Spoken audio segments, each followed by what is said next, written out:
AP రాజకీయాలు రోజు రోజుకు కాకరేపుతున్నాయి. అధికారం నిలబెట్టుకునే లక్ష్యంతో జగన్ అడుగులు వేస్తుంటే జగన్ ఓటమే లక్ష్యంగా జనసేనతో పాటుగా బీజేపీతో పొత్తు దిశగా చంద్రబాబు ముందుకు వెళ్తున్నారు.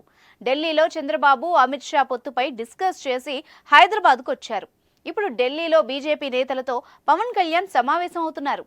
ఇదే సమయంలో సీఎం జగన్ ఢిల్లీ పర్యటన ఖాయమైంది.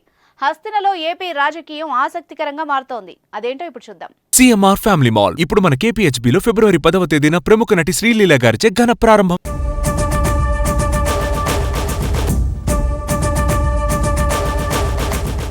ముఖ్యమంత్రి జగన్ 2 రోజుల ఢిల్లీ పర్యటన ఖాయమైనట్టు తెలుస్తోంది. రేపు శుక్రవారం ఢిల్లీలో ప్రధాని మోదీతో పాటుగా పలువురు కేంద్ర మంత్రులతో సీఎం జగన్ సమావేశం అవుతారు. ప్రస్తుతం టీడీపీతో బీజేపీ పొత్తు ఖాయంగా కనిపిస్తోంది. 2014 పొత్తులు ఏపీలో రిపీట్ అవుతున్నాయి. జగన్ ఎప్పట్లాగానే ఎన్నికల బరిలో ఒంటరిగానే పోటీ చేస్తున్నారు.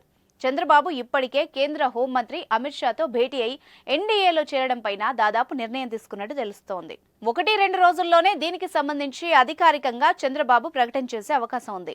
ఢిల్లీ పర్యటనలో జగన్ ప్రధానంగా పోలవరం ప్రాజెక్టుకు కేంద్రం నుంచి రావాల్సిన నిధుల గురించి చర్చించనున్నారట.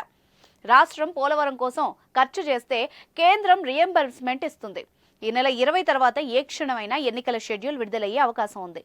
ఈ సమయంలో కేంద్రం నుంచి నిధుల అంశంతో పాటుగా పరిష్కారం కావాల్సిన పలు అంశాల మీద కేంద్ర మంత్రులతో జగన్ చర్చించనున్నట్టు సమాచారం. ఢిల్లీ వేదికగా ఏపీలో పొత్తులపైన కీలక మంత్రాంగం జరుగుతోంది. 2019 ఎన్నికల తర్వాత ఇప్పటి వరకు కేంద్రంలో అవసరమైన సందర్భాల్లో పార్లమెంట్లో బీజేపీకి వైసీపీ మద్దతిస్తూ వచ్చింది. బీజేపీతో ఎన్నికల్లో పొత్తు లేదు, కానీ మద్దతిచ్చేందుకు వెనుకాడడం లేదు. అయితే స్వయంగా సీట్లు సంపాదించాలన్న లక్ష్యంతో టీడీపీ జనసేన కూడలితో పొత్తుకు కమలం ముందుకొచ్చింది. 2024 ఎన్నికల్లో 400 ఎంపీ సీట్లు లక్ష్యంగా బీజేపీ అడుగులు వేస్తోంది. ఈ క్రమంలోనే పాత మిత్రుల్ని తిరిగి కలుపుకుపోయేలా వ్యూహం అమలు చేస్తోంది. అందులో భాగంగా టీడీపీని తిరిగి ఎన్డీఏలో చేర్చుకోవాలన్న నిర్ణయానికి వచ్చినట్టు తాజా పరిణామాలు స్పష్టం చేస్తున్నాయి. మొత్తం మీద ఏపీలోని ప్రధాన పార్టీ ప్రతిపక్షాల నేతలు ఢిల్లీ పర్యటనలు రాజకీయంగా చర్చనీయాంశమైంది. త్వరలో జరిగే ఎన్నికల్లో పొత్తులు ఎటువంటి ప్రభావం చూపుతాయో చూడాలి.